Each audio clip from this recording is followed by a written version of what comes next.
Kalian pernah gak sih nonton film Bangku Kosong? Gue belum lagi. Gue juga gak nonton lagi. Nih, gue ceritain sinopsisnya ya. Jadi ini tuh ceritanya tentang satu murid yang disuruh guru barunya duduk di bangku kosong yang selama ini tuh gak pernah didudukin siapapun. Oh, kalau itu gue pernah dengar. Pernah dengar? Haha. Tapi setelah dia duduk di situ, banyak kejadian mistis yang menimpa murid ini. Oke. Nah, kali ini gue mau ceritain kejadian yang ada miripnya sama film Bangku Kosong. Jadi ini cerita tentang salah satu SMA terkenal di Jakarta. Kejadian ini sekitar tahun 90-an. Jadi ada perempuan namanya Kika. Kika ini kelas 2 SMA. Kika tipe anak yang aktif di sekolah. Dia ikut ekskul dan ikut OSIS juga. Pokoknya tipe-tipe anak gaul di SMA gitu Moy, Bi. Mukanya cantik, badannya bagus, bener-bener idaman laki-laki di SMA. Jadi waktu itu, pas hari Senin, pas bel sekolah bunyi, Kika tuh belum sampai, dia telat 15 menit. Akhirnya pas dia sampai sekolah, untungnya pagar tuh masih dibuka. Dia masih boleh masuk ke sekolahnya. Dia lari masuk ke kelasnya sambil ngos-ngosan. Kika nih panik banget karena jam pelajaran pertama itu tuh pelajaran matematika. Dan gurunya terkenal killer banget. Kita sebut aja gurunya nih namanya Pak Seno. Oke. Pas Kika sampai depan pintu kelas, pelajaran udah mulai. Kika di situ takut banget, tapi daripada dia bolos, akhirnya dia beraniin diri untuk ngetok pintunya.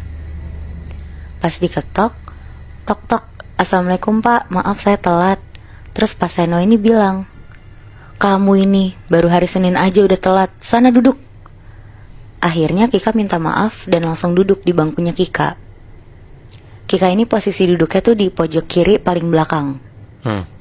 Terus pelajaran udah dimulai seperti biasa. Dan pas banget di hari itu mereka ada ulangan harian.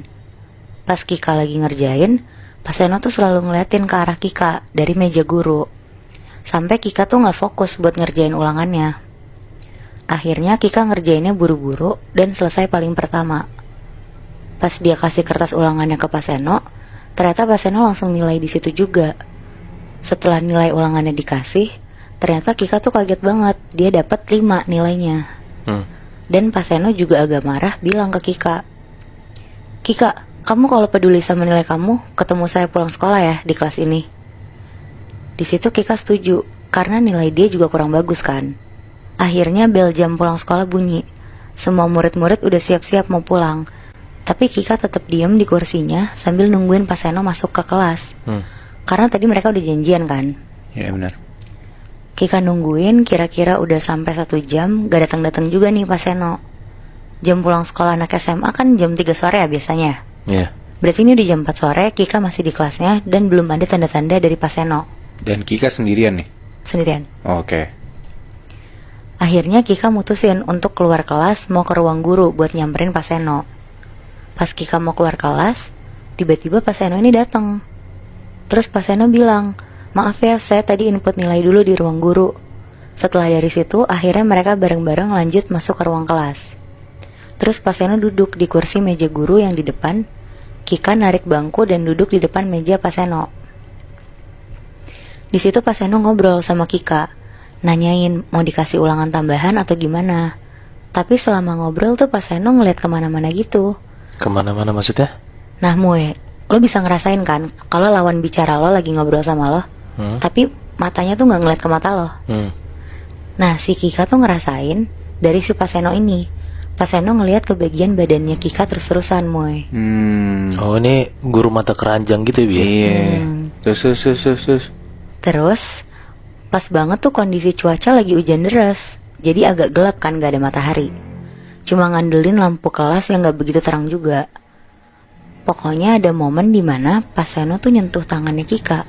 Terus ditarik tangannya sama Kika. Sampai akhirnya Pak Seno maksa Kika untuk berhubungan badan. Anjing. Ya. Di situ Kika nangis-nangis bilang gak mau. Tapi Pak Seno tuh maksa banget Moe, Bi.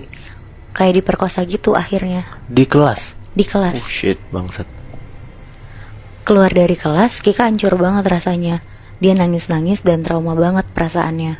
Tapi dia ingat kata-kata Pak Seno tadi. Kalau dia bilang ke orang-orang atau orang tuanya sekalipun, nilai matematikanya akan selalu jelek. Bahkan dibikin gak lulus sama Pak Seno. Di situ Kika bingung dan gak terima banget akhirnya. Dia diem di kamar mandi sekolah, nangis-nangis gak berhenti. Pokoknya mentalnya tuh hancur banget. Besokannya, hari Selasa, satu sekolah dibikin geger karena OB sekolah nemuin Kika di kamar mandi gantung diri dengan posisi satu badan udah biru.